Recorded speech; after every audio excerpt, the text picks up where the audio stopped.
पितृपक्ष में पितरों की कृपा की कहानी। एक समय की बात है, दो भाई बहन थे। दोनों का विवाह हो चुका था और दोनों के दो दो बेटे थे। बहन विधवा हो चुकी थी और अपने भाई के घर में रहती थी। इस बात से उसकी भाभी बहुत नाराज रहती थी। ऐसे ही पितृपक्ष आया तो भाई बोला, मैं पितरों के तर्पण और पिंडदान के लिए गंगा जी जा रहा हूँ। ऐसा कहकर वो गंगा जी के लिए चला गया। भाई के जाते ही भाभी ने बाहर खेत में ननद और उसके बच्चों के लिए झोपड़ी डलवा दी। अपने बच्चों के साथ वह झोपड़ी में रहने लगी। सुबह शाम भाई के घर जाकर घर का सारा काम कर आती थी। बदले में भाभी बचा खुचा खाना उसे दे देती थी। जब भी वह भाभी के घर से आती तो आटा छानने वाला कपड़ा अपने साथ ले आती थी। घर आकर उस आटे से सने कपड़े को पानी में घोलकर चूल्हे पर चढ़ाकर पकाकर बच्चों को देती और कहती, खीर है खा लो। ऐसे ही समय बीतने लगा। एक बार भाभी ने उसे एक कपड़ा ले जाते देख लिया तो बोली, बाई जी, आटा छानने का कपड़ा कहाँ ले जा रही हो? इसे यहीं छोड़कर जाया करो। उसने वैसा ही किया। उस दिन भाभी ने उसे बचा खुचा खाना भी नहीं दिया और बोली, कल आपकी माँ का श्राद्ध है, बिना बुलाए तो आना मत। हाँ, आंगन में लगा ही पीपल का पेड़ अगर अपनी जगह से हिले तो आ जाना। ये सुनकर वो बेहद दुखी हुई और रोती रोती अपने घर चली गई। वह घर पहुंची तो बोली, बच्चे बोले, माँ भूख लगी है, कुछ खाने को दो। वह बच्चों को बोली, बेटा आज हम सबका उपवास है, भूख के ही सो जाओ।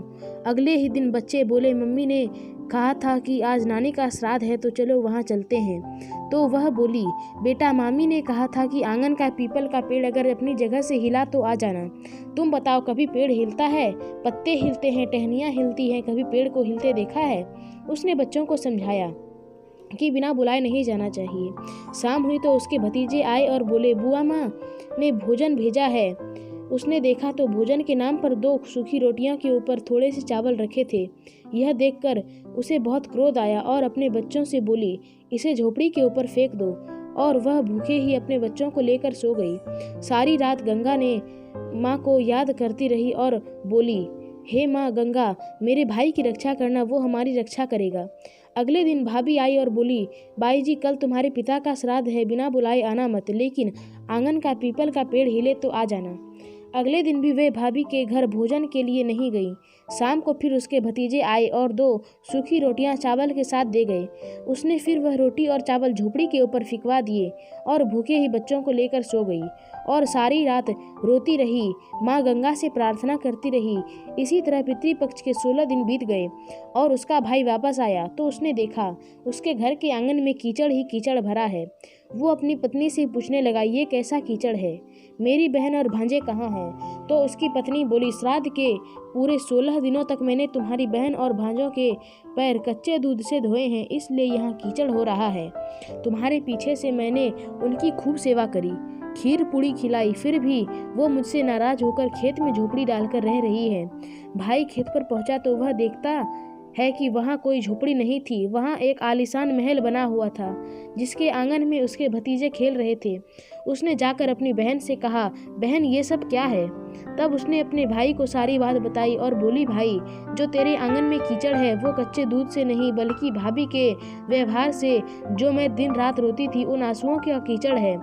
माता पिता के श्राद्ध पर भाभी ने कहा, पीपल का पेड़ हिले तो आ जाना, बिना बुलाए मत आना। पीपल का पेड़ हिला तो नहीं मगर, और शाम को उन्होंने 2 रोटी और चावल भिजवाए, जिससे गुस्से में मैंने झोपड़ी के ऊपर फेंक दिया। माता पिता के आशीर्वाद तेरे साथ और गंगा मैया की कृपा से ये सूखी रोटियां सोने में और चावल हीरे मोतियों में बदल गए, जिसके प्रभाव से ये सब हुआ है। भाई ने अपनी बहन से अपनी पत्नी की गलती की माफ़ी मांगी और घर चलने को कहा।